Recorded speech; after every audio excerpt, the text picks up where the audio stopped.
Hello students.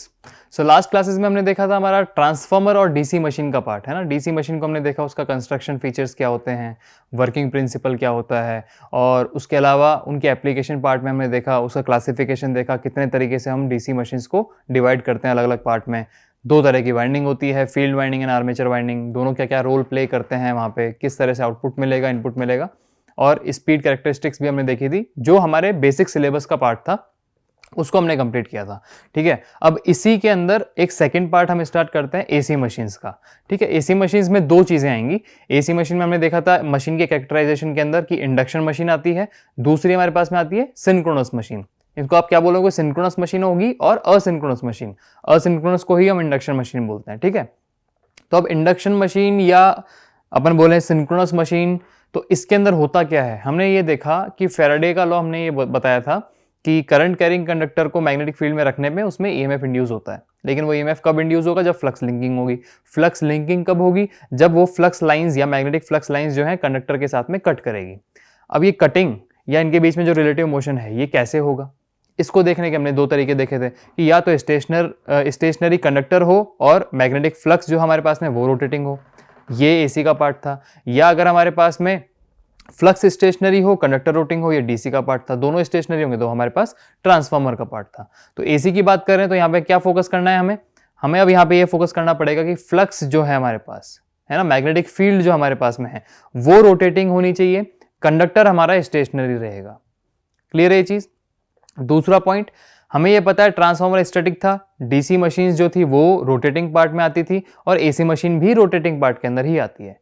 That means जिस तरह से कंस्ट्रक्शनल फीचर्स हमने डीसी मशीन के देखे थे, उसी अकॉर्डिंगली कंस्ट्रक्शनल फीचर्स हमारे एसी मशीन के रहते हैं। यहाँ पे भी हमारे पास में एक स्टेटर होता है, एक रोटेटिंग पार्ट रोटर होता है, स्टेटर हमारा स्टेशनरी पार्ट होता है, दोनों के बीच में एयर गैप होता है, और हमें वाइंडिंग्स करनी पड़ती है जो जहाँ पे हमारा मेन मोटो होता है। लाइक अगर आप सिंक्रोनस की बात करते हो, लाइक आप अगर इनडायरेक्टली बोलो जनरेटर की बात करते हो, तो वहां पे हमारे पास में क्या इंड्यूस होगा, वोल्टेज इंड्यूस होगा। अगर हम मोटर की बात करते हैं तो आउटपुट में हमें मैकेनिकल आउटपुट मिलेगा।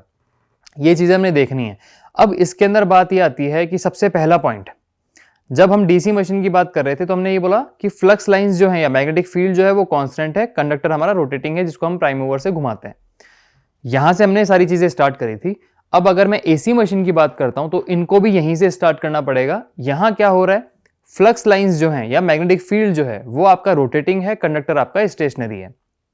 ठीक है, तो अब बात ये आती है कि हमको अब तक सिर्फ इतना पता था कि हम अगर एन पोल और एस पोल देखते हैं, दो ऑपोजिटली पोल हम काम में लेते हैं, तो उन दोनों के बीच में मैग्नेटिक फील्ड रहता है, मैग्नेटिक फील्ड क्रिएट होता है, लेकिन वो रहता है हमारे पास में स्टेशनरी।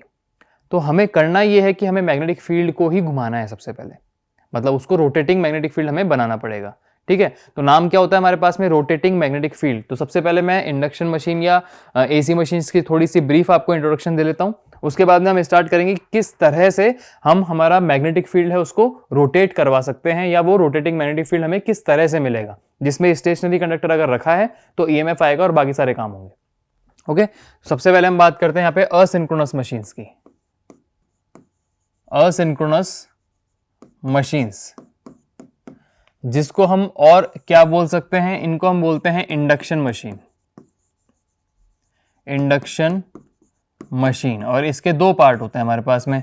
एक होता है हमारे पास इंडक्शन मोटर, इंडक्शन मोटर, और दूसरा होता है हमारे पास में इंडक्शन जनरेटर, इंडक्शन जनरेटर।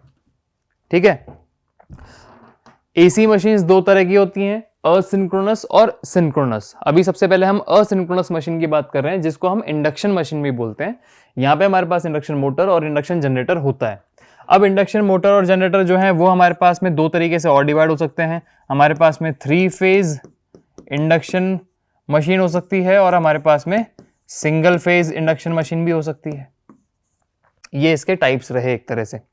अब बात ये आती है कि अगर मेरे पास इंडक्शन मशीन की मैं बात कर रहा हूं, तो इंडक्शन मशीन में सबसे पहला पॉइंट हमने ये ध्यान रखना था कि हमारे पास जो मैग्नेटिक फील्ड आएगा वो रोटेटिंग मैग्नेटिक फील्ड आएगा। तो आपने अब रोटेटिंग मैग्नेटिक फील्ड क्रिएट करना है, तो वो कैसे होता है वो मैं बताता हूं। उससे पहले मैं यहाँ पे एक चीज और आपको बताना चाह रहा था कि ऐसा क्या एडवांटेज आपको मिला इन मशीन्स के साथ में या इंडक्शन मशीन के साथ में जो आपने इसको काम में लेना शुरू किया। क्यों हमें असिंक्रोनस और सिंक्रोनस अलग अलग चीज़ें देखनी पड़ी, हम असिंक्रोनस मशीन पे ही क्यों नहीं रहे, हम सिंक्रोनस मशीन पे क्यों गए, या हमें सिर्फ डीसी मशीन की ज़रूरत क्यों नहीं पड़ी, उसके बाद में हम एसी पे क्यों आए, ये सारी चीज़ें होती हैं। तो इंडक्शन मशीन में, या अगर मैं ऐसा बोलूँ कि असिंक्रोनस मशीन में, इंडक्शन मशीन एक ऐसी मशीन होती है जो काफ़ी ज़्यादा रोबस्ट होती है और मतलब वाइडली यूज्ड है, इसके एप्लीकेशंस इतने ज़्यादा हैं। मैंने आपको सबसे पहले लेक्चर में बताया हुआ कि आप अगर ट्रिमर काम में ले रहे हो, जूसर मिक्सर ग्राइंडर काम में ले रहे हो, तो वहाँ जो मशीन्स काम आती हैं आपके पास में, मोटर्स काम आती है, वो अपने पास में इंडक्शन मोटर्स ही होती हैं। और ऑन एंड ऑन अगर मैं कहूँ कि 80% अपने पास में जो लोड हैं मोटर के, जो एप्लीकेशंस हमारे पास में है, वहाँ 80% जगह पे हमारे पास इंडक्शन मोटर ही काम आती है। ठीक है, काफ़ी रोबस्ट है, सिंपल कंस्ट्रक्शन होता है इसका, ईजी मेंटेनेबल है, ये बहुत सिंपल सी मशीन है, बहुत ज़्यादा इसकी एप्लीकेशंस हैं, है ना, और इसका स्पीड रेगुलेशन भी हमको उस अकॉर्डिंग मिल जाता है। ऑल्दो डीसी शंट मोटर का आपको स्पीड रेगुलेशन काफ़ी अच्छा मिलता है, but compare to DC and AC, आप एसी के एडवांटेजेस की बात करते हो तो इंडक्शन मोटर ज़्यादा सूटेबल रहता है उसके लिए। ठीक है, तो कुछ एडवांटेजेस थे हमारे पास में, क्यों हम ये काम में लेते हैं, काफ़ी रोबस्ट होता है, काफ़ी सिंपल इन कंस्ट्रक्शन है। अब बात करते हैं हम रोटेटिंग मैग्नेटिक फील्ड की, कि कैसे रोटेटिंग मैग्नेटिक फील्ड हमारे पास क्रिएट होता है। Rotating magnetic field, rotating magnetic field, जिसको शॉर्ट में हम बोलते हैं RMF, rotating magnetic field, short में हम इसको क्या बोलेंगे, आरएमएफ। ठीक है, अब यहां ये बात आती है कि अगर मैंने एसी मशीन की बात करी, तो एसी हमारे पास में दो तरीके के होते हैं, सिंगल फेज और थ्री फेज, राइट। अब मैंने ये बोला था कि सिंगल फेज से ज्यादा एडवांटेज हमें मिलता है हमारे थ्री फेज में, तो हम थ्री फेज मशीन की बात करेंगे। तो हमने यहाँ पे जो मोटर पढ़ेंगे अभी, इंडक्शन मोटर, वो कौन सी मोटर होगी, थ्री फेज इंडक्शन मोटर। तो जो रोटेटिंग मैग्नेटिक फील्ड का क्रिएशन होता है या किस तरीके से ये बनेगा, वो हम देखने वाले हैं कि थ्री फेज इंडक्शन मोटर में आरएमएफ किस तरह से क्रिएट होता है। क्लियर है, थ्री फेज एसी मशीन में आरएमएफ किस तरह से क्रिएट होगा। अब ये देखिएगा, अब एक बात, अगर मैं एक सिंपल कंस्ट्रक्शन देखता हूं, मान लो मेरे पास में यहां पे क्या है, ये मेरा है स्टेटर, यहां बीच में मेरे पास में है इसका रोटर, दोनों के बीच में एयर गैप है, राइट।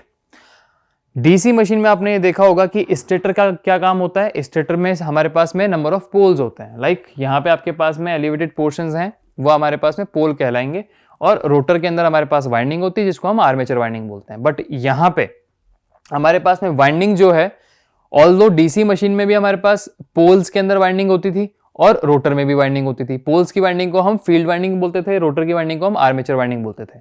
लेकिन एसी मशीन्स में क्या होता है, हमारे पास दोनों मेन वाइंडिंग्स होती हैं। अगर आप बोलते हो कि स्टेटर पे भी थ्री फेज वाइंडिंग होगी और रोटर पे भी थ्री फेज वाइंडिंग होगी, दोनों के अंदर स्लॉट्स बने होते हैं और दोनों के अंदर हमारे पास वाइंडिंग्स होती हैं। कैसे, यहां आपके पास थ्री फेज वाइंडिंग होगी इस तरीके से, ठीक है, ये आपके पास स्लॉट्स थे और स्लॉट्स में आपने क्या किया, ये कंडक्टर्स को इस तरह से प्लेस किया हुआ है, कंडक्टर्स को आपने इस तरीके से प्लेस किया हुआ है। ये स्टेटर की वाइंडिंग है, ठीक है, स्टेटर की वाइंडिंग है, ये स्टेटर के कंडक्टर्स आपको दिख रहे हैं यहाँ पे इस तरीके से। रोटर की भी वाइंडिंग हम करते हैं, तो रोटर पे भी हमारे पास में थ्री फेज वाइंडिंग होती है, वो भी इसी तरीके से रहेगी। स्लॉटेड पोर्शन में हम कंडक्टर्स को रखते हैं, ठीक है। अब यहां बात ये आती है कि इस सिंपल मशीन में अगर मैं इस तरीके से देखूं कि स्टेटर पे भी थ्री फेज वाइंडिंग है और रोटर पे भी थ्री फेज वाइंडिंग है, हमें करना यह है कि थ्री फेज सप्लाई से आपको रोटेटिंग मैग्नेटिक फील्ड प्रोड्यूस करना है। अब मैंने क्या किया कि आपको इनपुट देना है, कहां से दोगे, अगर आप मोटर की बात करो तो रोटर से आप क्या लोगे, रोटर से आप क्या लेने वाले हो, आउटपुट लेने वाले हो। लेकिन इनपुट कहां दोगे, इनपुट दोगे आप स्टेटर पे। तो मान लो मैंने इस तरीके से सिंपल कंस्ट्रक्शन बता रहा हूं मैं, ऐसा कंसेप्ट को क्लियर करने के लिए, ठीक है। इसका कंस्ट्रक्शनल ओवरव्यू जो होगा, उसका डायग्राम जो बनेगा वो डिफरेंट बनेगा। यहां सिर्फ मैं कंसेप्ट समझाना चाह रहा हूं आपको कि मान लो मैंने स्टेटर पे इस तरीके से यहां से क्या दिया, थ्री फेज सप्लाई मैंने स्टेटर को दे दी। अगर थ्री फेज सप्लाई स्टेटर को दे दी, स्टेटर पे थ्री फेज वाइंडिंग हमने कर रखी है, तो थ्री फेज वाइंडिंग पे जैसे ही सप्लाई आती है तो क्या होता है, फ्लक्स क्रिएट होता है ना, मैग्नेटिक फील्ड क्रिएट होता है। तो क्या बोलेंगे हम, अगर थ्री फेज सप्लाई हमने स्टेटर को दी है तो यहां पे हमारे पास में फ्लक्स क्रिएट होगा। अब आपने एक बात ये देखी होगी, हम जब एसी सर्किट की बात कर रहे थे तो वहां पे हमने थ्री फेज सप्लाई और मल्टी फेज सिस्टम की बात करी थी। उस मल्टी फेज सिस्टम में एक चीज क्लियर ये थी कि तीनों फेजेस जो हैं आपस में 120 डिग्री के फेज शिफ्ट में रहते हैं, है ना। स्टेटर में मैंने 3 फेज वाइंडिंग कर रखी है, तो तीनों फेज की वाइंडिंग्स के अंदर जो भी चीजें होंगी वो आपस में 120 शिफ्ट पे रहेगी। अगर मैं फेज ए की बात करता हूं तो फेज बी उससे 120 शिफ्ट पे रहेगा। Voltage of phase A lags by the voltage of phase B with the angle of 120 degree. आपको ये चीज ध्यान रखनी है। तो यहां अगर आपने सप्लाई दी तो आपके पास में स्टेटर के 3 फेज वाइंडिंग्स में क्या हुआ, इसमें फ्लक्स इंड्यूस हुआ, है ना। आपके पास फ्लक्स आएगा, जैसे ही करंट फ्लो करेगा तो वो फ्लक्स कैसे आता है, अगर आप से एक फेज की बात करते हो, आपने ए फेज की बात करी तो फाई ए कितना हो जाएगा हमारे पास में, एसी रिप्रेजेंटेशन कैसा होता है, phi M sine of omega T. ये आपके पास में एक फेज में आपका फ्लक्स इंड्यूस हुआ। अगर मैं फ्लक्स इंड्यूस की बात करता हूं जो कि बी फेज में हो रहा है, तो उसकी वैल्यू कितनी हो जाएगी, उसकी वैल्यू हो जाएगी phi M sine of omega T minus 120 degree, ठीक है, ओमेगा टी माइनस 120 डिग्री। और अगर आप तीसरे फेज की बात करते हो फाई सी, इसकी वैल्यू कितनी हो जाएगी, phi M sine of omega T minus 240 degree या फिर प्लस 120 डिग्री, ठीक है। तो जैसे ही आपने 3 फेज सप्लाई स्टेटर को दी, स्टेटर में 3 फेज वाइंडिंग अवेलेबल है, तीनों फेजेस अपने अपने इंडिविजुअल फ्लक्स इंड्यूस करेंगे, phi A, phi B and phi C, right. अब हमें बात यह करनी है कि स्टेटर के पास में तीनों फेजेस में अलग अलग फ्लक्स आए हैं। आपने ये सारे के सारे फ्लक्स अलग अलग इंस्टेंट पे चेक करने हैं कि कहां कहां कितना रिजल्टेंट फ्लक्स रहा। लाइक यहाँ पे ओमेगा टी की आपका आर्ग्यूमेंट है, ओमेगा टी की वैल्यू आप अपने अकॉर्डिंग चेंज करो। लाइक आप omega T is equal to 0 put करो। लाइक आपको 0 सेकंड पे चेक करना है कि फ्लक्स रिजल्टेंट कहां था, इन तीनों का रिजल्टेंट फ्लक्स किस डायरेक्शन में था, कितने मैग्नीट्यूड का था। फिर दूसरे इंस्टेंट पे देखा, मान लो आपने 30 डिग्री पे देखना चाहा, 60 पे देखना चाहा, 90 डिग्री पे देखना चाहा, तो आपने इन इंस्टेंट पे रिजल्टेंट फ्लक्स की वैल्यू पता करी कितनी कितनी थी। तो जब रिजल्टेंट फ्लक्स की वैल्यू हम पता करते हैं तब हमें क्या पता, कुछ और चीजें मिले। ये तो इंडिविजुअल फ्लक्स निकले, जैसे ही सप्लाई दी इंडिविजुअल फेजेस में इंडिविजुअल फ्लक्स आ गए। इनका रिजल्टेंट फ्लक्स कैसे आएगा वो आपको इंस्टेंट्स पे देखना पड़ेगा। लाइक आप सबसे पहला इंस्टेंट लेते हो, हमने मान लो omega T at omega T is equal to 0 degree पे चेक करना चाहा कि अपना रिजल्टेंट फ्लक्स जो होगा वो कहां होगा, किस तरीके से होगा। तो मैंने अगर ये देखना चाहा है तो at omega T is equal to 0 आप तीनों की वैल्यू निकाल लो। Omega T is equal to 0 पे फाई ए की वैल्यू कितनी हो जाएगी, sine of 0, sine of 0 is 0, so phi A 0 हो गया हमारा। फाई बी की वैल्यू कितनी हो जाएगी, phi M sine of minus 120 degree, मतलब माइनस साइन 120 डिग्री की वैल्यू कितनी होती है हमारे पास में, वैल्यू कितनी होती है ये, minus root 3/2 phi m, minus root 3/2 phi m, ठीक है। और अगर हम फाई सी की बात करते हैं तो वो कितनी हो जाएगी, इसकी वैल्यू हो जाएगी हमारे पास में plus root 3/2 of phi M. हमने instant omega T is equal to 0 degree पे देखा, तीनों रिजल्टेंट फ्लक्स जो आ रहे हैं या तीनों इंडिविजुअल फ्लक्सेस की वैल्यू जो आ रही है वो आ रही है, फाई ए 0 आ रहा है, फाई बी माइनस रूट 3/2 आ रहा है और फाई सी प्लस में रूट 3/2 ऑफ फाई एम आ रहा है। अब इन तीनों का आपने क्या निकालना है, रिजल्टेंट फ्लक्स निकालना है। वो रिजल्टेंट फ्लक्स कैसे निकलेगा, इनके वेक्टर समीशन को देखते हुए। इनका वेक्टर हम बनाते हैं, उसके बाद में इनका वेक्टर समीशन निकलेगा, उससे रिजल्टेंट फ्लक्स फाई आर निकलेगा at omega T is equal to 0। उसका मैग्नीट्यूड एंड डायरेक्शन दोनों पता चलेंगे। देखिए कैसे होगा, यहां मैं वापस से इस चीज को रिपीट करता हूं, at omega T is equal to 0 degree, phi a is 0, phi b is minus root 3/2 of phi m and phi c is plus root 3/2 of phi m. ये चीज हमें क्लियर है। अब मुझे बनाना है इसका फेजर डायग्राम। अब आपको एक चीज पता थी कि तीनों फेजेस के बीच में 120 का शिफ्ट रहने वाला है। तो अगर मैं रिजल्टेंट फ्लक्स की, मतलब अगर तीनों के इंडिविजुअल फ्लक्स को यहाँ ड्रॉ करना चाहता हूं तो कैसे ड्रॉ होगा वो, मैंने एक रेफरेंस के लिए मान लो यहां ले लिया फाई ए, ठीक है, फाई ए। फाई बी जो होगा इससे 120 शिफ्ट पे रहेगा, मतलब ये मेरे पास में आ गया मेरा फाई बी और ये आ गया मेरे पास में फाई सी। तीनों के बीच 120 शिफ्ट है। ये जो एंगल मेरे पास में है ये कितना है, 120 डिग्री का है तीनों के बीच में। तीनों के बीच एंगल 120 डिग्री का रहेगा हमेशा, क्योंकि 3 फेज सप्लाई या 3 फेज सिस्टम 120 शिफ्ट पे रहते हैं। ओके, अब यहां बात करते हैं हम कि अगर आप ये देखिए, मुझे निकालना है रिजल्टेंट फ्लक्स, ठीक है। आपने ये देखा at omega T is equal to 0, आपने इसी को ही ड्रॉ करना है again. Omega T is equal to 0 पे आपने देखा फाई ए कितना है, 0 है, तो आपने फाई ए 0 बना दिया। यहाँ पे फाई ए आपने 0 रखा, उसमें कोई चेंज नहीं आ रहा। फाइव बी कितना आ रहा है, -√3/2 ऑफ फाइव एम, है ना। अगर यहां मेरे पास में ये फाइव बी है तो आपने माइनस के साथ में लेना, तो कितना हो जाएगा, इसका जस्ट ऑपोजिट यहां हो जाएगा, आपका -√3/2 फाइव एम किस साइड आ जाएगा, इस साइड आ जाएगा, ठीक है। यहां आपके पास कितना आ गया, ये आ गया -√3/2 ऑफ फाइव एम, ठीक है। तीसरा हमारे पास में क्या है, phi c √3/2 of phi m. अगर फाइव सी मेरा इस डायरेक्शन में है तो इसका जस्ट ऑपोजिट किधर आएगा, इस साइड आएगा, लेकिन यहाँ ऑपोजिट लेना है क्या, नहीं, यहाँ पे √3/2 ऑफ फाइव एम प्लस में है, तो ये इसी डायरेक्शन में रहेगा हमारे पास में, ये इसी डायरेक्शन में रहेगा, √3/2 फाइव एम। क्लियर है ये चीज। बाकी जो भी चीजें यहां थी, अगर मैं उसको ड्रॉ करता हूं आपके रेफरेंस के लिए, कि यहां मेरे पास में था ये फाइव ए, यहां था ये फाइव बी, और इस डायरेक्शन में था मेरा ये फाइव सी, इसी पे मैंने ड्रॉ किया है। -√3/2 ऑफ फाइव एम लेना है हमें फाइव बी की वैल्यू, तो इसका जस्ट ऑपोजिट हो गया, और √3/2 of phi m phi c के एंगल पे इतना अपने पास में आ गया है। अब इनका जो रिजल्टेंट निकलेगा, वो रिजल्टेंट कैसे निकलेगा, रिजल्टेंट निकालने के लिए क्या करते थे, दोनों का वेक्टर सम करते थे।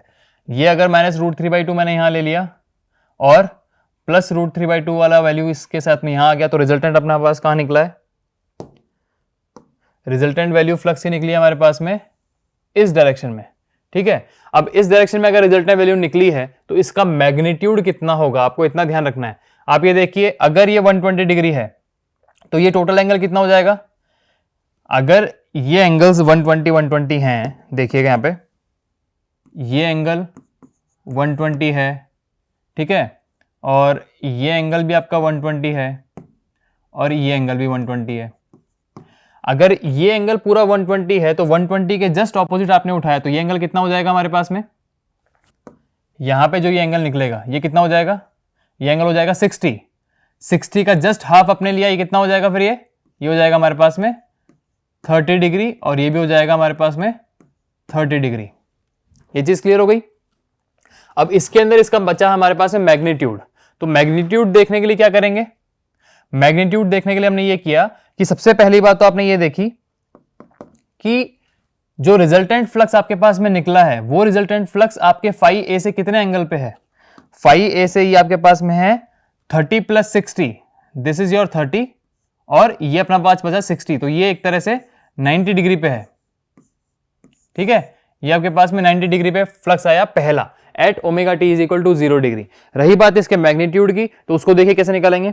अब यहां जब हमने इसका वेक्टर सम किया, आपको एक चीज ध्यान रखनी पड़ेगी कि अगर इसका मैग्नीट्यूड भी √3/2 ही है, इसका मैग्नीट्यूड भी √3/, ये प्लस है हमारे पास में, है ना, अगर इसका मैग्नीट्यूड भी √3/2 है, इसका मैग्नीट्यूड भी √3/2 है, तो अगर सेम मैग्नीट्यूड की वैल्यूज को जब आप चेक करते हो तो आपका रिजल्टेंट फ्लक्स जो निकलता, या रिजल्टेंट वैल्यू जो वेक्टर की निकलती है, वो अगर आप चेक करोगे, तो यहां से अगर हमने ये लाइन ड्रॉ करते हैं, अगर यहां से हम एक परपेंडिकुलर यहां पर ड्रॉ कर देते हैं इधर की तरफ, तो ये जो पॉइंट होगा ये इस रिजल्टेंट वेक्टर का हाफ पॉइंट होगा या मिड पॉइंट होता है, ये आपको पता होगी चीजें। तो अगर मैं यहां से नाम देता हूं इसको, इस लाइन का नाम है OA, और ये बीच में आ गया मेरे पास में C, ठीक है। तो यहां से रिलेशन हमारे पास में क्या निकल के आता है कि OC is equal to CA, that means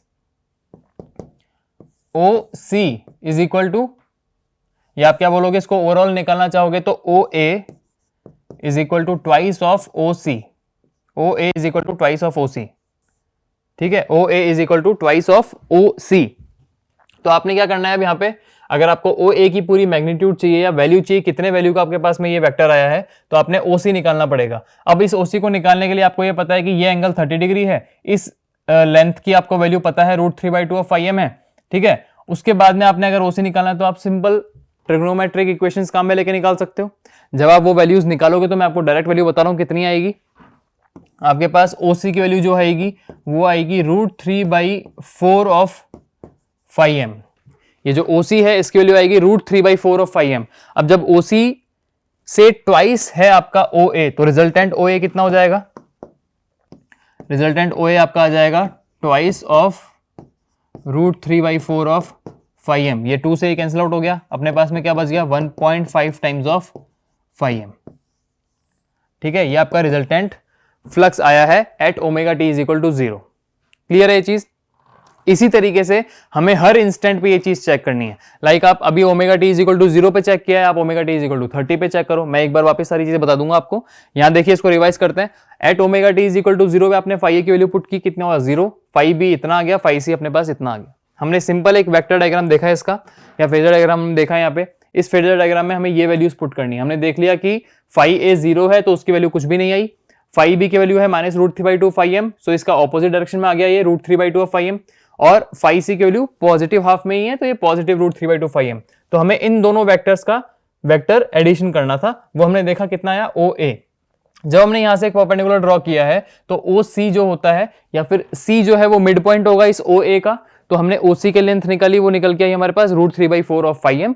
फिर हमने ओ ए निकाला तो कितना हो गया, twice of this, so that will be 1.5 times of phi m. इसका मतलब क्या होता है, जो रिजल्टेंट फ्लक्स आपका निकलता है किसी भी इंस्टेंट पे, वो 1.5 टाइम्स आपका ज्यादा होता है आपके मैक्सिमम फ्लक्स से, या उसकी पीक वैल्यू से 1.5 टाइम्स आपको ज्यादा मिलेगा। अब यहां से आपको दो चीज क्लियर हुई है कि पहली बात तो ये कि जो रिजल्टेंट फ्लक्स होता है उसकी value 1.5 times of phi m होती है, या फिर मैग्नीट्यूड उसका 1.5 टाइम्स ऑफ फाई एम होगा। दूसरी चीज कि उसका डायरेक्शन जो है अभी एकदम 90 डिग्री पे है आपके पास फाई ए से, मतलब इस डायरेक्शन में अपने पास में है, एकदम वर्टिकल। क्लियर है, हमने डायरेक्शन चेक कर ली है, हमने मैग्नीट्यूड चेक कर लिया है at omega T is equal to 0। अब नेक्स्ट इंस्टेंट पे भी हमें ये दोनों चीजें चेक करनी है। देखिए, तो नेक्स्ट इंस्टेंट हम देखते हैं, मान लो omega T is equal to 60 degree पे मैंने चेक किया। Omega T is equal to 60 degree पे फाई ए की वैल्यू कितनी होती है हमारे पास, phi M sine of omega T. तो साइन 60 कितना होता है, साइन 60 होता है √3/2, तो ये इसकी वैल्यू हो गई √3/2 ऑफ फाई एम। अगर मैं फाई बी की बात करता हूं तो इसकी वैल्यू कितनी हो जाएगी, phi M sine of omega t -120 degree. अब यहां पे आप वैल्यू पुट करो, ओमेगा टी की वैल्यू हमने 60 पुट करी, कितना हो गया -60, तो -60 की वैल्यू कितनी हो जाएगी, -√3/2 ऑफ फाई एम। ठीक है, और अगर फाई सी की बात करते हैं, इसकी वैल्यू होती है phi M sine of omega t -240 degree. तो यहां से फाई सी की वैल्यू कितनी आ जाएगी, ओमेगा टी की वैल्यू 60 पुट करी हमने तो कितना आ गया ये 180 डिग्री, है ना, -180 डिग्री। तो साइन -180 डिग्री की वैल्यू कितनी होती है हमारे पास में, 0। तो फाई सी की वैल्यू कितनी हो गई, 0। तो यहां हमारे पास में तीन वैल्यूज अगेन मिल चुकी है। Instant omega T is equal to 60 degree पे फाई ए, फाई बी, फाई सी, तीनों की वैल्यू हमें निकल गई। अब इन तीनों की वैल्यू को देखते हुए हमें रिजल्टेंट इसका वेक्टर बनाना था, तो वही सेम चीज करेंगे। यहां मेरे पास में था ये फाई ए, इसके 120 शिफ्ट के बाद में था मेरे पास में फाई बी, और इसके 120 शिफ्ट के बाद में था मेरे पास में फाई सी। देखो अब कैसे होगा, फाई ए की वैल्यू कितनी है, √3/2 फाई एम, मतलब समवॉट हेयर आपके पास में, यहां इसकी लेंथ मान ली मैंने, ये हो गई √3/2 ऑफ फाई एम। ठीक है, फाई बी की वैल्यू कितनी है, -√3/2 ऑफ फाई एम, इसका जस्ट उल्टा इस साइड में आ जाएगा ये। ठीक है, ये हमारे पास में आ गया -√3/2 ऑफ फाई एम, और इसकी वैल्यू हमारे पास 0 ही है। फाई सी की वैल्यू 0, इसको छोड़ दिया। अब इन दोनों का हमें रिजल्टेंट निकालना है। अगेन वही सेम चीज करेंगे, दोनों का रिजल्टेंट कैसे आएगा, ये मैंने इस डायरेक्शन में देख लिया और ये ऐसे आ गया। तो जो रिजल्टेंट फ्लक्स मेरे पास में ओमेगा टी 60 पे आया, वो किधर आया, इस डायरेक्शन में आया। इसकी वैल्यू भी जब आप चेक करोगे तो अपने पास कितनी, 1.5 times of phi m. Same चीज करनी है, यहां से परपेंडिकुलर ड्रॉ करना है, उस लेंथ को निकालना है, डबल कर देना है, तो 1.5 ऑफ फाई एम आ जाएगा। यहां से एक चीज और क्या क्लियर हुई कि ये जो एंगल अपने पास में आया है, अब ये एंगल कितना आ गया, 30 डिग्री। मतलब omega T is equal to 0 पे एंगल कितना था हमारे पास, 0 degree, 90 degree. Omega T is equal to 60 पे हमने देखा कि ये सीधे से अब इस साइड डायरेक्शन में आ चुका है और 30 डिग्री का रेफरेंस रह चुका है। अब नेक्स्ट इंस्टेंट पे देखेंगे 90 पे, तो ये थोड़ा सा और नीचे की तरफ आ जाएगा, फिर थोड़ा सा और आ जाएगा। तो इस तरह से हम क्या बोल सकते हैं कि हर इंस्टेंट पे जब आप देखते हो तो रिजल्टेंट फ्लक्स का मैग्नीट्यूड हमेशा 1.5 टाइम्स ऑफ फाई एम बना रहेगा, लेकिन उसकी डायरेक्शन जो है हर इंस्टेंट पे चेंज होती रहती है इन क्लॉकवाइज डायरेक्शन। ठीक है, दो पॉइंट्स रहेंगे। रोटेटिंग मैग्नेटिक फील्ड का मतलब ये होता है कि जब भी आप 3 फेज सप्लाई एक 3 फेज वाइंडिंग्स को देते हो, तो आपके पास में जो फ्लक्स क्रिएट होता है हर इंस्टेंट पे, वो रिजल्टेंट फ्लक्स की वैल्यू या उसका magnitude 1.5 times of phi m होता है, और उसकी डायरेक्शन जो होती है हर इंस्टेंट पे क्लॉकवाइज डायरेक्शन में शिफ्ट होती रहती है। तो आप अगर इसको ओवरव्यू ओवरऑल देखते हो तो आपको क्या दिखता है, ये आपको रोटेटिंग मैग्नेटिक फील्ड या मैग्नेटिक फील्ड जो है वो रोटेट करता हुआ दिखता है। क्लॉकवाइज डायरेक्शन में रोटेट करता हुआ दिखता है, जिसकी डायरेक्शन हमारे पास, जिसकी मैग्नीट्यूड हमारे पास में रहेगा 1.5 फाई एम। ठीक है, एक नेक्स्ट इंस्टेंट भी देख लेते हैं। नेक्स्ट इंस्टेंट आपने देखा, मान लो omega T is equal to 120 degree. आपने 120 डिग्री पे चेक करना चाहा अब, तो फाई ए की वैल्यू कितनी होती है, वही सेम चीज phi M sine of omega T. तो यहाँ वैल्यू पुट करोगे, फाई ए की वैल्यू कितनी हो जाएगी हमारे पास, phi M sine of 120 degree.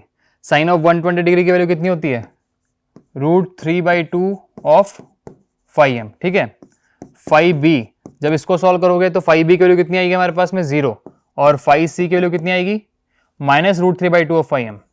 ठीक है, -√3/2 of phi m. Right, same vector diagram बनाएंगे इसका। इधर मैंने ले लिया क्या, फाई ए, ये आ गया मेरे पास में फाई बी, और आफ्टर 120 शिफ्ट मेरे पास में आ गया ये फाई सी। अब देखो रिजल्टेंट कैसे कैसे आएगा। फाई ए की वैल्यू कितनी है, प्लस में √3/2 ऑफ फाई एम, ये आ गया मेरे पास में √3/2 of phi m. Right, phi b 0 है, कुछ छेड़ना ही नहीं है। फाई सी की वैल्यू है -√3/2 ऑफ फाई एम।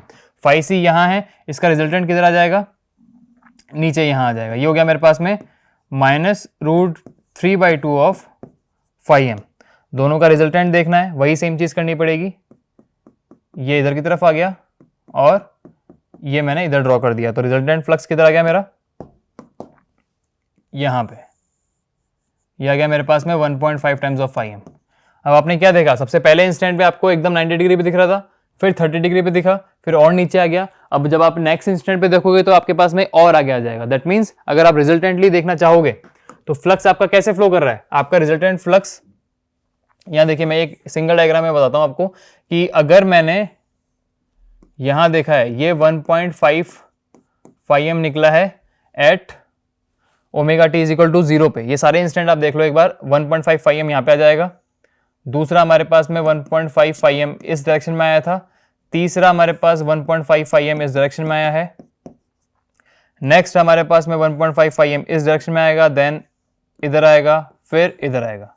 इन सबके अपने पास में मैग्नीट्यूड सेम रहने वाले हैं। ये इंस्टेंट सबके अलग अलग थे। इंस्टेंट कौन कौन से थे कि ये वैल्यू निकल रही थी omega T is equal to 0 degree पे, ये निकल रही थी omega T is equal to 60 degree पे, ये निकली मेरे पास में omega T is equal to 120 degree, और सो ऑन।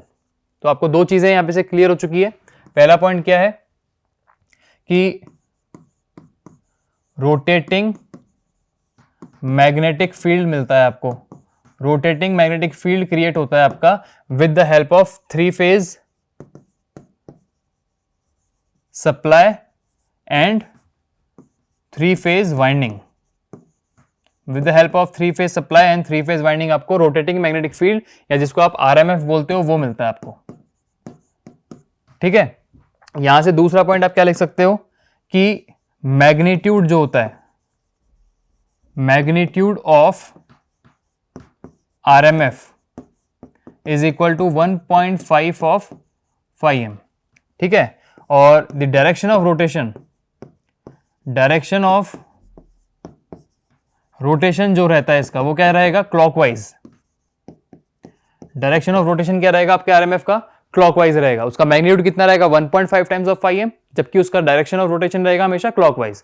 तो यहां हमें वो एक मेन पॉइंट मिल चुका है कि जब मुझे एसी मशीन की बात करनी है, वहां मुझे क्या करना था कि मैग्नेटिक फील्ड या फ्लक्स को घुमाना था, कंडक्टर मेरा स्टेशनरी होना था। लेकिन वो हुआ कैसे था, वो हमने देखा कि जो फ्लक्स है वो घूम कैसे रहा है, वो इस तरीके से घूम रहा है। जब आपने एक 3 फेज सप्लाई दी है 3 फेज वाइंडिंग को, वहां पे इंडिविजुअल फ्लक्सेस क्रिएट हुए। इंडिविजुअल फ्लक्सेस पे हमने हर इंस्टेंट पे जब चेक किया तो हमें रिजल्टेंट एक फ्लक्स मिला जो कि क्लॉकवाइज डायरेक्शन में घूमता हुआ हमें दिख रहा था। उसका मैग्नीट्यूड जो था वो 1.5 times off peak value of your flux, your individual flux, उस पर डिपेंड कर रही थी। तो मैग्नीट्यूड मिल गया 1.5 फाई एम, डायरेक्शन मिल गया आपको क्लॉकवाइज। इस तरह से आपको रोटेटिंग मैग्नेटिक फील्ड जो है वो क्रिएट हुआ है। अब बात आती है कि अगर रोटेटिंग मैग्नेटिक फील्ड क्रिएट हो चुका है तो आपकी एसी मशीन या आपकी इंडक्शन मशीन जो है वो वर्क किस तरह से करती है ना। वो वर्क किस तरह से करती है उससे पहले आपको थोड़ा सा ओवरव्यू देखना पड़ेगा बहुत जल्दी से कि इसका कंस्ट्रक्शन किस तरीके से होता है, इंडक्शन मशीन बनी किस तरीके से होती है, या आपको जो ईएमएफ इंड्यूस होगा वो कहां होगा, किन वाइंडिंग्स में होगा, किस तरह की वो वाइंडिंग्स होती है। तो एक बहुत बेसिक सा कंस्ट्रक्शनल ओवरव्यू देता हूं मैं इंडक्शन मशीन का, वो देखिए। Constructional overview of induction machine. ठीक है, अब यहां पे आप एक चीज ये ध्यान रखिएगा कि यहां पे भी स्टेशनरी पार्ट आपको स्टेटर मिलता है, रोटेटिंग पार्ट आपको रोटर मिलता है। ठीक है, अब रोटर क्या अलग अलग तरीके की हो सकती हैं? क्या स्टेटर अलग अलग तरीके का हो सकता है? क्या उनमें वाइंडिंग्स जो होती हैं वो अलग अलग तरीके की हो सकती है? तो हमारे पास में यहाँ पे वाइंडिंग्स भी होती हैं। अब बात यह आती है कि मैं स्टेटर की अगर बात करना चाहता हूं तो स्टेटर हमारे पास में क्या रहेगा, जिस तरीके से डीसी मशीन का रोटर था स्लॉटेड पोर्शन में, उसी तरीके से एक स्ट्रक्चर हमारे पास में सिलेंड्रिकल शेप में रहता है, उसमें स्लॉट्स बने हुए होते हैं और वहां हमें 3 फेज सप्लाई करनी होती है। 3 फेज सप्लाई कैसे होगी? लाइक आपके पास में 12 स्लॉट्स हैं, एक पूरा आपके पास स्टेटर है, उसमें 12 स्लॉट्स बने हुए हैं। तो स्टार्टिंग के 3 स्लॉट्स जो हैं वो 3 फेज सप्लाई के हैं, अगेन 3 स्लॉट्स हैं वो 3 फेज सप्लाई के हैं। तो इस तरीके से 3-3 के पेयर में हमारे पास में स्लॉट्स होते हैं जहां हमें 3 फेज वाइंडिंग करनी होती है। फॉर एग्जांपल, आपने स्लॉट नंबर 1 में आर फेज की वाइंडिंग दी, तो आर फेज की वाइंडिंग को आप जब बाहर निकालोगे तो आप सेकंड स्लॉट में नहीं निकाल सकते, ना कि थर्ड स्लॉट में निकाल सकते हो, आपको वो निकालना पड़ेगा from starting your 4th slot, क्योंकि बाकी के दोनों स्लॉट्स दोनों फेजेस के लिए अलग अलग हैं। तो इस तरीके से हमारे पास में 3 फेज वाइंडिंग होती है हमारे पास स्टेटर में, and similar kind of 3 phase winding होती है आपके पास रोटर में। रोटर में आपका वर्किंग फ्लक्स जो होगा, जो फ्लक्स क्रिएट हुआ, तो वर्किंग आपके पास में जो ईएमएफ इंड्यूस होगा वो कहां होगा? रोटर में। जबकि स्टेटर की जो वाइंडिंग्स हैं वो आपको 3 फेज फ्लक्स को इंड्यूस करने के काम आती है। हम सेम, अगर आपको रिलेशन बना के रखना है तो वो सेम रहेगा कि डीसी मशीन में स्टेटर में वाइंडिंग थी फील्ड वाइंडिंग या फिर फ्लक्स को क्रिएट करने के काम आती है। रोटर में थी हमारे पास आर्मेचर वाइंडिंग जो ईएमएफ इंड्यूस करने के काम आती है। सिमिलरली हियर स्टेटर में डीसी एक्साइटेशन नहीं होता, स्टेटर में भी 3 फेज वाइंडिंग होती है, बट वो रोटेटिंग मैग्नेटिक फील्ड क्रिएट करने का काम आती है, और रोटर में जो 3 फेज वाइंडिंग होती है वो आपके ईएमएफ इंड्यूस करने के या आपको आउटपुट देने के काम आती है। राइट, अब बात आती है कि वाइंडिंग्स करनी कहां थी? स्टेटर रोटर दोनों पे करनी थी, है ना। स्टेटर रोटर दोनों पे आपको 3 फेज वाइंडिंग करनी थी। वो 3 फेज वाइंडिंग करने के हमारे पास में तरीके अलग अलग होते हैं। जिस तरीके से हमने डीसी मशीन में देखा था कि 3-4 तरह की वाइंडिंग्स देखी थी कि simplex winding, duplex winding, single layer, multilayer winding, wave winding, lap winding, उसी तरीके से हमारे पास में एसी मशीन्स की बात करते हैं तो 2 तरह की वाइंडिंग यहाँ मिलती है। एक होता है शॉर्ट पिच्ड वाइंडिंग, एक होता है फुल पिच्ड वाइंडिंग, एक होता है डिस्ट्रीब्यूटेड वाइंडिंग और एक होता है कॉन्सेंट्रेटेड वाइंडिंग। तो ये 4 तरह के आप बता सकते हो यहाँ पे। एक हमारे पास में होता है कॉन्सेंट्रेटेड वाइंडिंग, सिर्फ आपने नाम ध्यान रखना है, कॉन्सेंट्रेटेड वाइंडिंग। एक होता है हमारे पास में डिस्ट्रीब्यूटेड वाइंडिंग। इसके अलावा हमने बताया short pitched and full pitched winding, short pitched and full pitched winding, short pitched and full pitched winding. ठीक है, इस तरह से हमारे पास 4 तरह की वाइंडिंग होती है एसी मशीन्स में। जिस तरह से 4 तरह की वाइंडिंग थी हमारे पास में डीसी मशीन में, सिमिलरली 4 तरह की वाइंडिंग है हमारे पास एसी मशीन में। अब बात यहां पे ये आती है कि अगर स्टेटर जो है वो एक ही तरीके का बनेगा एसी मशीन में, अगर आप सिंक्रोनस की बात करो या आप असिंक्रोनस मशीन या इंडक्शन मशीन की बात करो, तो स्टेटर का कंस्ट्रक्शन बिल्कुल सेम रहता है। डिफरेंस आता है आपके रोटर के कंस्ट्रक्शन में, आपको रोटर का कंस्ट्रक्शन अलग अलग तरीके का मिलता है। सबसे पहला कंस्ट्रक्शन जो हमने रोटर का किया था, जब हमने इंडक्शन मशीन को बनाना शुरू किया था, उस टाइम पे कैसा था? हमने सिंपल एक सिलेंड्रिकल शेप का स्ट्रक्चर लिया जो कि बीच में से हॉलो था, हॉलो सिलेंडर हमने लिया। उस हॉलो सिलेंडर में हमने क्या किया? स्लॉट्स बना दिए और वहां हमने कंडक्टर बार्स को ऐसे पुट कर दिया। लाइक अगर आपके पास में कुछ ऐसा स्ट्रक्चर हो, लाइक ये मान लो कि ये मेरा एक स्ट्रक्चर है, हॉलो स्ट्रक्चर है, जिसमें उंगलियों के बीच का जो पोर्शन है ये आपके स्लॉट्स हैं। ठीक है, ये हॉलो सिलेंडर है, पूरी तरीके से उंगलियों के बीच में जो जो जगह आ रही हैं वो स्लॉट्स हैं, स्लॉटेड हॉलो सिलेंडर है ये। और ये कंडक्टर का मेरे पास में बार है, तो ये कंडक्टर बार कैसे प्लेस होता है? इन स्लॉट में इस तरीके से प्लेस होता है। हर स्लॉट में आपके कंडक्टर के बार इस तरह से प्लेस हो जाएंगे। अब कंडक्टर के बार्स का एक एंड और दूसरा एंड ये ओपन है अभी, तो आपने करना क्या होगा कि इन एंड्स को ही आपने कनेक्ट करना होगा, तो आपकी वाइंडिंग हो जाएगी। इसको हम बोलते हैं cylinder type of structure of rotor in induction machine. ठीक है, सिलेंड्रिकल शेप के अंदर ये रहता है, इसको हम बोलते हैं स्क्वायरल केज। ये एक तरह से इस तरह से दिखता है कि लाइक स्क्वायरल का जो केज होता है ना, गिलहरी का जो केज होता है, हमें उस तरह का स्ट्रक्चर रहता है, इसलिए इसका नाम रखा हमने स्क्वायरल केज इंडक्शन मशीन या स्क्वायरल केज इंडक्शन मोटर, आप इसको बोल सकते हो। रोटर के कंस्ट्रक्शन में 2 तरीके की थी। फर्स्ट वन हमारे पास में हो गया स्क्वायरल केज, उसको जब हमने काम में लेना स्टार्ट किया, सारी चीजें हम एप्लीकेशन पार्ट में देखेंगे या इसके वर्किंग प्रिंसिपल में समझेंगे। अभी मैं ये बताना चाह रहा हूं, मान लो स्क्विरल केज रोटर थी, उससे काम करना हमने स्टार्ट किया, लेकिन काम करने के बाद में क्या हुआ, हमने ये देखा कि कुछ ना कुछ कमी इसमें रह गई है ना। वो कमी क्या है कि स्टार्टिंग में मुझे टॉर्क कम मिल रहा है, मोटर को स्टार्ट करने में थोड़ी सी प्रॉब्लम आ रही है, स्टार्ट हो गई अगर तो कम स्पीड से चल रही है। तो इन प्रॉब्लम्स को जब हमने सॉर्ट आउट किया तो हमने एक दूसरे तरह के रोटर का कंस्ट्रक्शन स्टार्ट किया, जिसका नाम हम बोलते हैं स्लिप रिंग इंडक्शन मोटर, या स्लिप रिंग इंडक्शन मोटर का रोटर जो है, slip ring type of rotor हमारे पास में। तो रोटर हमारे पास दो तरीके के होते हैं, मैं आपको वो बताना चाह रहा हूं। यहां पे रोटर जो होता है इंडक्शन मशीन में दो तरीके के होते हैं। पहला हमारे पास में होता है स्क्विरल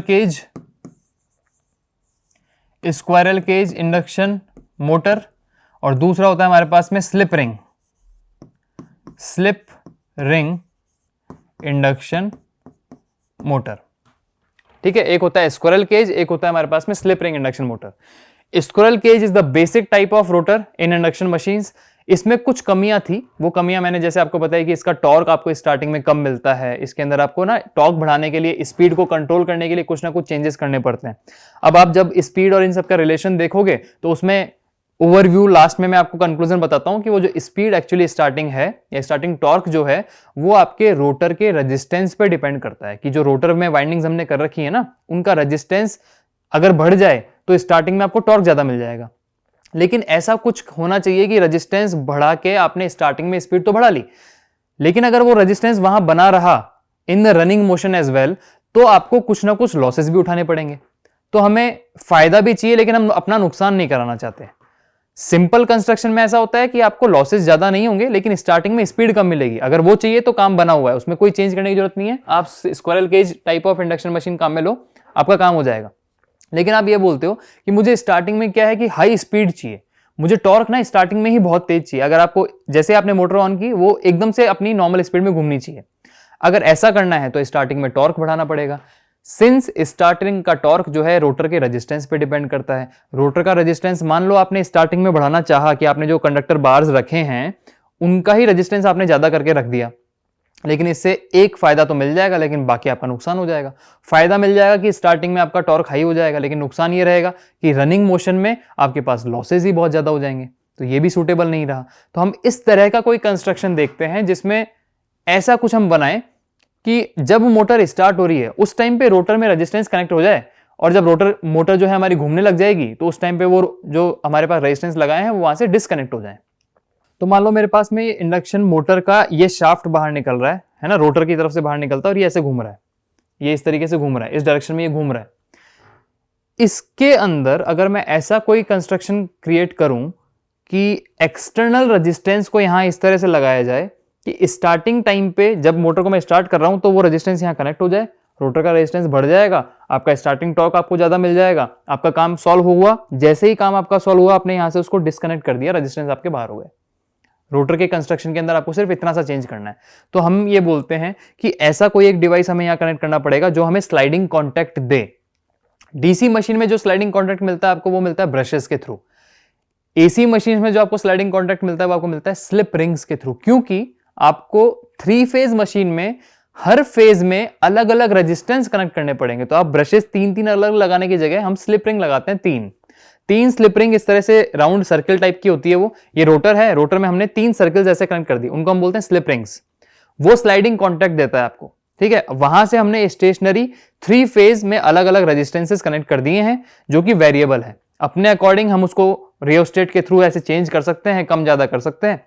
अगर हमें ज्यादा रेजिस्टेंस चाहिए आप उसको बढ़ा दो, कम रेजिस्टेंस चाहिए उसको कम कर दो। जब आपको रेजिस्टेंसेस वहां पे कम चाहिए होंगे तो आप मतलब रनिंग में मोशन में आ चुका है तो धीरे धीरे आपने उस रेजिस्टेंस को कम करना स्टार्ट किया और लास्ट में 0 पुट कर दिया, तो एक तरह से ये डिस्कनेक्ट हो चुका है ना। इस कंस्ट्रक्शन को हम बोलते हैं slip ring type of construction, इसलिए इसका नाम रखा स्लिप रिंग रोटर, और मशीन का नाम क्या हो गया, slip ring induction motor, right. अब इस चीज के डायग्राम्स जो हैं वो सारी चीजें आपके कोर्स में ऐसा तो नहीं है। जब आप इलेक्ट्रिकल इंजीनियरिंग के अंदर आएंगे पूरी तरीके से तो ये पूरा प्रॉपर टॉपिक रहता है जिसमें आपको ये पूरी चीजें बहुत डिटेल में बताई जाती हैं। अभी आपको इतना ध्यान रखना है कि रोटर 2 तरह की होती है इंडक्शन मशीन में, स्क्विरल केज और स्लिप रिंग। स्लिप रिंग का फायदा ये मिलता है कि स्टार्टिंग टॉर्क आपको हाई मिलता है, लॉसेस भी नहीं होते हैं। स्लिप रिंग में आपको 3 स्लिप रिंग्स लगानी पड़ती है जहां पे 3 फेज रेजिस्टेंसेज आप इसमें कनेक्ट कर सकते हो। इसका एक बेसिक डायग्राम वैसे मैं आपको बताना चाहूंगा यहाँ पे किस तरह से वो रहता है। देखिए, जैसे मान के चलो ये मेरे पास में स्टेटर हो गया, बीच में मेरे पास में यहाँ पे रोटर कनेक्टेड है, ठीक है। रोटर के साथ में क्या रहा, ये शाफ्ट है और शाफ्ट मेरा जो है इस तरीके से बाहर निकला हुआ है। इसको व्यू आप ऐसे देखिएगा कि ये सामने की तरफ निकला हुआ है, राइट। तो ये जो मेरा शाफ्ट है ये ऐसे बाहर निकला हुआ है और इस शाफ्ट पे मुझे क्या करना है, अब वो रेजिस्टेंसेस कनेक्ट करना है। तो वो रेजिस्टेंसेस कैसे कनेक्ट होते हैं मैं वो दिखाना चाह रहा हूं एक्चुअली। 3 रिंग्स आप यहां कनेक्ट करते हो, 1 2 और ये 3 रिंग्स जब आपने यहां पे कनेक्ट करी तो उनके थ्रू आप ये रेजिस्टेंसेस यहां कनेक्ट करते हो इस तरीके से। ये 1, ये 2 और तीसरा रेजिस्टेंस आप इस तरीके से, एक्सटर्नल स्टैटिक रेजिस्टेंस नहीं बोलते इनको, वेरिएबल रेजिस्टेंस बोलते हैं, तो वो आप यहां पे कनेक्ट करते हो। इस टाइप ऑफ कंस्ट्रक्शन को हम क्या बोलते हैं, हमारा slip ring type of construction. और ये तीनों जो हैं आपके स्लिप रिंग्स हैं, तीनों वेरिएबल रेजिस्टेंसेस कनेक्ट किए हुए हैं आपने। स्टार्टिंग में इनकी वैल्यू हम तीनों की हाई रखेंगे। मोटर स्टार्ट करेगी अपने पास में हाई टॉर्क से, जैसे ही मोटर स्टार्ट करेगी आप इसको धीरे धीरे तीनों को क्या ले जाओगे, कम कर दोगे। जैसे ही आपने रोटर रनिंग मोशन में आ गई, तीनों रेजिस्टेंसेस अपने कम कर दिए, आपका काम सॉल्व हो चुका है। अब सर्किट में एक्स्ट्रा कोई रेजिस्टेंस नहीं है, मतलब लॉसेस भी नहीं होंगे। क्लियर है ये चीज। तो रोटर के कंस्ट्रक्शन इस तरीके से होते हैं, स्टेटर आपका इस तरीके से क्रिएट होता है। तो अब इंडक्शन मशीन में हम स्टार्ट करते हैं इसके वर्किंग प्रिंसिपल को। हमने ये देखा कि फैराडे के लॉ के लिए उसको घुमाना पड़ेगा, किसी भी एक चीज को। हमने फ्लक्स को घुमा लिया, मतलब मैग्नेटिक फील्ड को घुमा लिया। कैसे घुमाया, कैसे मैग्नेटिक फील्ड रोटेट हुआ वो हमने चेक कर लिया है। अब रोटेटिंग फील्ड रोटेट कर रहा है, कंडक्टर्स हमारे बीच में रखे हुए हैं, तो उसके लिए कंस्ट्रक्शनल ओवरव्यू देखना था, वो हमने देख लिया कि स्टेटर होता है, रोटर होता है, 2 तरह की रोटर होती है, उसमें कंडक्टर बाहर ऐसे रखे होते हैं, तो वही हमारा कंडक्टर था। ये सब कुछ सेटअप क्रिएटेड है। स्टेटर बन चुका है, 3 फेज वाइंडिंग कर चुके हैं, रोटर बन चुका है। जो रोटर आपने काम में लेनी अपने एप्लीकेशन के अकॉर्डिंग वो आपने रख ली, उसमें वाइंडिंग आपने कर दी। आपके पास 3 फेज सप्लाई देने का अब चांस आ रहा है।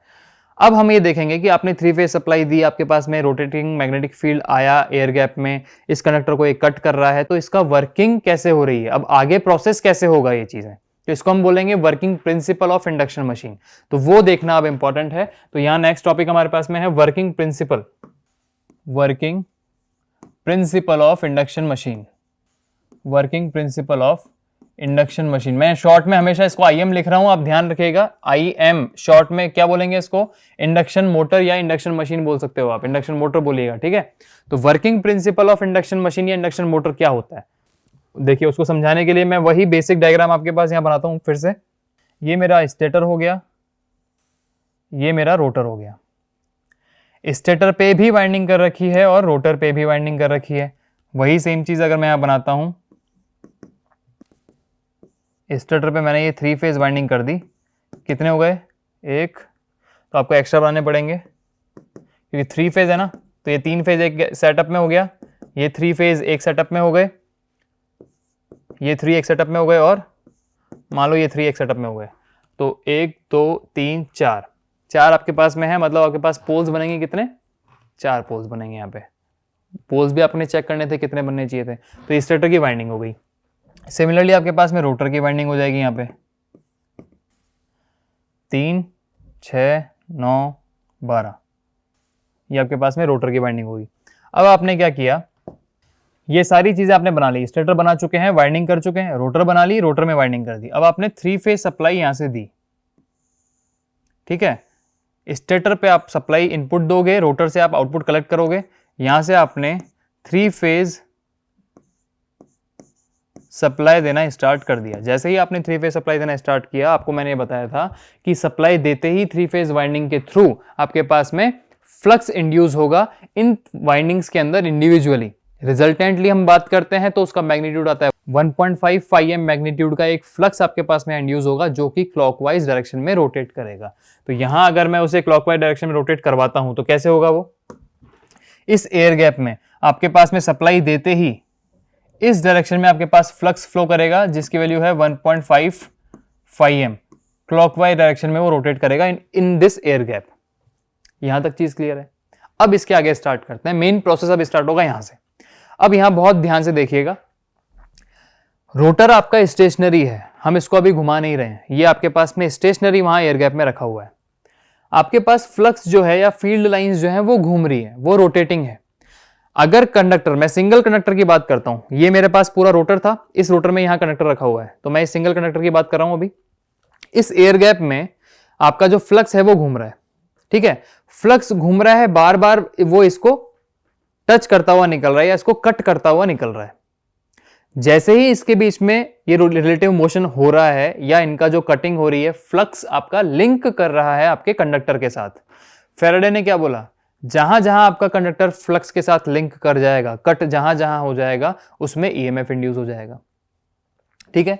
मतलब क्या हुआ कि आरएमएफ के आने से स्टेशनरी कंडक्टर जो है वो फ्लक्स के कांटेक्ट में आया, उनके बीच में रिलेटिव मोशन हुआ, उनके बीच में कोई कटिंग हुई, उसके बाद इन कंडक्टर्स के अंदर ईएमएफ इंड्यूस हो गया है, ठीक है। इन कंडक्टर्स में ईएमएफ इंड्यूस आ चुका है, मतलब वोल्टेज अब इसके अंदर क्रिएट हो चुका है। अब क्या बात होती है कि रोटर जो हमारा था, हमने क्या बोला कि जब मैंने यहां पे कंडक्टर बार्स को रखा था तो दोनों साइड की वाइंडिंग्स हमने करी थी, दोनों एंड को कनेक्ट किया था, मतलब रोटर की वाइंडिंग शॉर्ट सर्किटेड है, आपने उसको ओपन सर्किट नहीं छोड़ा है, वो कनेक्टेड है, क्लोज्ड सर्किट है। रोटर हमारा एक क्लोज्ड सर्किट है, किसी भी क्लोज्ड सर्किट में अगर वोल्टेज आ जाता है तो करंट फ्लो करेगा कि नहीं करेगा, करंट फ्लो बिल्कुल करेगा। तो क्या हुआ, पहला स्टेप 3 फेज सप्लाई दी, दूसरा स्टेप आरएमएफ आया, तीसरा स्टेप फ्लक्स जो है कंडक्टर्स के साथ में कट हुआ, चौथा स्टेप इसमें ईएमएफ इंड्यूस हुआ, फिफ्थ स्टेप ईएमएफ इंड्यूस होने के बाद में सिंस ये सर्किट क्लोज्ड है तो इसमें करंट फ्लो करेगा। करंट फ्लो अगर कर रहा है तो करंट फ्लो करते ही अब क्या होगा, लेंज लॉ लगने लग जाएगा। वो क्या बोलता है, रिजल्टेंट अपोजेस इट्स कॉज, मतलब इस स्टेशनरी रोटर को किसने जगाया, एक्चुअली किसने जगाया, इस आरएमएफ ने, रोटेटिंग मैग्नेटिक फील्ड ने। तो वो क्या कोशिश करेगा कि मुझे जिसने छेड़ा है मैं उसको पकड़ के न्यूट्रलाइज करूं। रिजल्टेंट जो है, रिजल्टेंट क्या है कि इसके बीच में आपके पास ईएमएफ इंड्यूस हुआ, इसने एक फोर्स एक्सपीरियंस किया अपने अंदर, है ना, इसने अपने अंदर जैसे ही करंट फ्लो करेगा एक फोर्स एक्सपीरियंस करेगा। उस फोर्स की डायरेक्शन क्या रहेगी, उस फोर्स की डायरेक्शन हमें बताती है लेंज लॉ के थ्रू। लेंज लॉ बोलता है उसको अपोज करेगा वो कॉज को। कॉज क्या है आपका आरएमएफ, आरएमएफ की डायरेक्शन क्या है क्लॉकवाइज, तो फोर्स एक्सपीरियंस करेगा clockwise. Your rotor actually wants to catch your RMF, है ना, but it will not catch it. क्यों, इसको कैच अगर इसने कर लिया तो क्या उनके बीच में कुछ इंडक्शन प्रोसेस रहेगा, बिल्कुल नहीं रहेगा। अगर आपके पास में क्या हुआ कि मान लो फ्लक्स लाइंस ने इस कंडक्टर को कट किया, कट करके जैसे ही आगे निकल गए, अगर इस कंडक्टर ने इसको कैच कर लिया तो क्या ये साथ साथ में घूमेंगे अब, है ना, जैसे इन दोनों के बीच में इसने कैच किया, अब ये साथ साथ घूमेंगे तो कोई कटिंग नहीं होगी, कोई ईएमएफ भी इंड्यूस नहीं होगा। तो हमें क्या करना है कि ऐसा कुछ प्रोसेस होना चाहिए था कि यहां पे ये इसको कट तो करता रहे और घूमता भी रहे, क्योंकि हमें घुमाना ही है रोटर को, लेकिन इसको कैच ना कर पाए, मतलब दोनों की स्पीड में कुछ ना कुछ डिफरेंस होना चाहिए। तो हम बात करेंगे अब स्पीड की। पहले यहां थोड़ा सा मैं बताना चाहूंगा कि आरएमएफ की जो स्पीड होती है, speed of RMF, rotating magnetic field की जो स्पीड होती है उसको हम रिप्रेजेंट करते हैं एनएस से, एनएस जिसका नाम क्या होता है, सिंक्रोनस स्पीड, ठीक है, सिंक्रोनस स्पीड। आपका आरएमएफ क्लॉकवाइज डायरेक्शन में सिंक्रोनस स्पीड से घूम रहा है, आपका रोटर उसको कैच करने की कोशिश कर रहा है बट कर नहीं पाएगा, मतलब सिंक्रोनस स्पीड से कम स्पीड होनी चाहिए आपके रोटर की।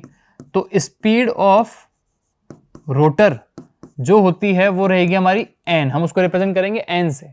वो क्यों, क्योंकि हम रोटर जिस स्पीड से घूमेगा उसी स्पीड का तो आउटपुट मिलेगा, तो आपको एनएस से तो कोई मतलब ऐसा है नहीं। आपका आउटपुट किससे मिल रहा है, आपका आउटपुट मिल रहा है अपनी शाफ्ट से। तो शाफ्ट किस स्पीड से घूम रही है, जिस स्पीड से रोटर घूम रही है, रोटर घूम रही है एन स्पीड से। तो जब भी आपको कोई क्वेश्चन बोला जाए या ऐसा बोला जाता है कि मोटर हमारी इतने आरपीएम पे घूम रही है, तो क्या बताया गया है, मोटर हमारी इतने आरपीएम पे घूम रही है, तो हमें बताया गया है रोटर की स्पीड, ना कि सिंक्रोनस स्पीड, ठीक है। इंडक्शन मोटर की स्पेशली मैं बात कर रहा हूं। इंडक्शन मोटर में जब ऐसा बोला जाता है कि मोटर इस स्पीड से घूम रही है तो उसका नाम है स्पीड ऑफ रोटर, मतलब एन। अब यहां जो रिलेशन की मैं बात कर रहा था वो रिलेशन क्या होना चाहिए कि N s is greater than your N, क्योंकि ये होगा तभी आपके पास में कटिंग होगी और तभी आपके पास में ईएमएफ इंड्यूस होगा और आपका आउटपुट मिल सकता है, इंडक्शन मोटर में भी, इंडक्शन जनरेटर में भी, ठीक है। तो इस वर्किंग प्रिंसिपल को मैं वापस से एक बार अगर रिपीट करता हूं पॉइंट वाइज, तो कैसे रहेगा, वही सेम चीजें।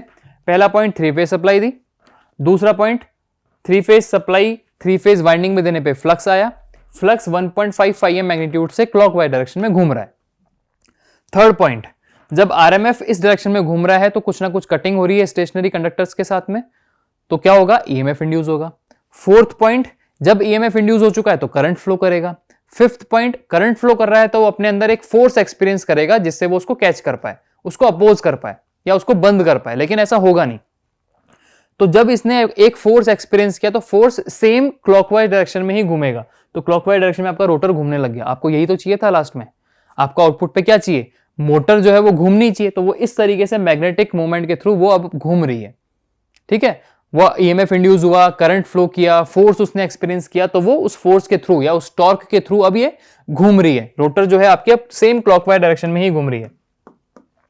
ये अगर मैं इसकी स्पीड बोलता हूं, जैसे इसकी स्पीड है मेरे पास में ns, तो आपकी जो रोटर है अब वो किस स्पीड से घूम रही है, यहां पे रोटर आपकी घूम रही है किस स्पीड से, n से। n आपका ns से हमेशा कम है, और कितना कम है उसको कहीं ना कहीं तो दिखाना पड़ेगा ना। अगर मान के चलो, मैं इसको एक बहुत नॉर्मल से एग्जांपल से बताता हूं कि आपको किसी ने थोड़ा सा थप्पड़ मार के भग गया हो, अब आप क्या करोगे, गुस्से में आ गए, आप उसको पकड़ना चाहोगे। अब आपने पकड़ने के लिए यहां से रनिंग करना स्टार्ट किया, बट आपके रास्ते में क्या गया, केले का छिलका आ गया, आप उसके ऊपर पैर रखा, आप स्लिप कर गए।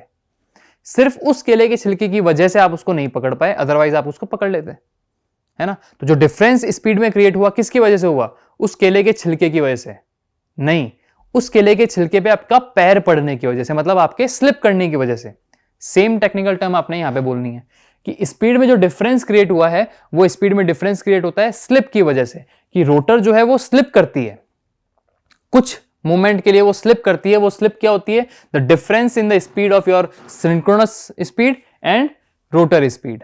इन दोनों स्पीड्स के बीच में जो डिफरेंस होता है उसको हम रिप्रेजेंट करते हैं किससे, स्लिप से। तो यहां अगर मैं स्लिप को इंट्रोड्यूस करता हूं, इंडक्शन मोटर में जो स्लिप होती है वो क्या होती है, वो होती है हमारे पास में difference in speed of synchronous speed and rotor speed, ns minus n। ठीक है, ये स्लिप हमें निकालनी है किसके रेस्पेक्ट में, आपके सिंक्रोनस स्पीड के रेस्पेक्ट में। तो ns minus n divide by ns, इसको परसेंट फॉर्म में लेते हैं तो हम लिखते हैं इसको इनटू 100। ये आपका कहलाता है स्लिप इन इंडक्शन मोटर, जिसका फॉर्मूला क्या हो गया, ns minus n by ns into 100। ns is synchronous speed, n is your rotor speed. तो ये एक तरह से आपका वर्किंग प्रिंसिपल था इंडक्शन मोटर का। सप्लाई दोगे, RMF आएगा, कटिंग होगी, EMF आएगा, EMF आएगा तो करंट होगा, करंट होगा तो फोर्स एक्सपीरियंस करेगा, फोर्स एक्सपीरियंस करेगा तो घूम जाएगा। लेकिन स्पीड जो होगी कम होगी, कितनी कम होगी, स्लिप जितनी कम होगी। किस वजह से कम होगी, स्लिप की वजह से कम होगी। ठीक है, ये वर्किंग प्रिंसिपल आपका खत्म होता है। कंस्ट्रक्शनल फीचर्स इंडक्शन मशीन के हमने देख लिया, वर्किंग प्रिंसिपल हमने देख लिया इसका। अब हमारे पास में बात आती है कि हमने घुमा दिया इसको। ठीक है, अब बात यहां पे ये स्टार्ट होती है कि इंडक्शन मोटर को हमने घुमा दिया, तो घुमाने में क्या हुआ था, जो फोर्स की जो मैं बात कर रहा हूं बार बार, कि अपने अंदर एक करंट आने के बाद में एक फोर्स एक्सपीरियंस करता है जिसकी वजह से वो उसको कैच करने की कोशिश करता है। तो इस फोर्स को क्या बोलते हैं टेक्निकली, टॉर्क। तो अब हम बात करेंगे कि टॉर्क कितना क्रिएट होता है इसके अंदर, और वो टॉर्क की वजह से रोटर की स्पीड कितनी बनती है। ठीक है, टॉर्क कितना चेंज करेगा, कितनी आपकी स्लिप आ रही है उसके अकॉर्डिंग, मतलब टॉर्क और स्लिप के बीच में क्या रिलेशन है। तो टॉर्क स्लिप कैरेक्टरिस्टिक्स देखेंगे हम नेक्स्ट पॉइंट में। टॉर्क स्लिप कैरेक्टरिस्टिक्स के बाद में हम बात करेंगे कि रोटर अब घूम गई है। अगर रोटर घूम गई है तो रोटर की स्पीड को क्या हम अपने अकॉर्डिंग चेंज कर सकते हैं, तो उसको हम बोलते हैं स्पीड कंट्रोल के मेथड्स। चलो मान लो स्पीड को मैंने कंट्रोल कर लिया अपने अकॉर्डिंग, स्पीड घूमने लग गई, रोटर अब घूम रही है, रोटर घूम रही है, लेकिन अब मुझे ये देखना है कि रोटर घूम तो गई, अब उसको रोकना भी तो है। क्या स्विच ऑफ करते ही रुक जाती है अपने आप में, या कुछ और भी करना पड़ेगा, तो उसको बोलते हैं ब्रेकिंग मेथड्स।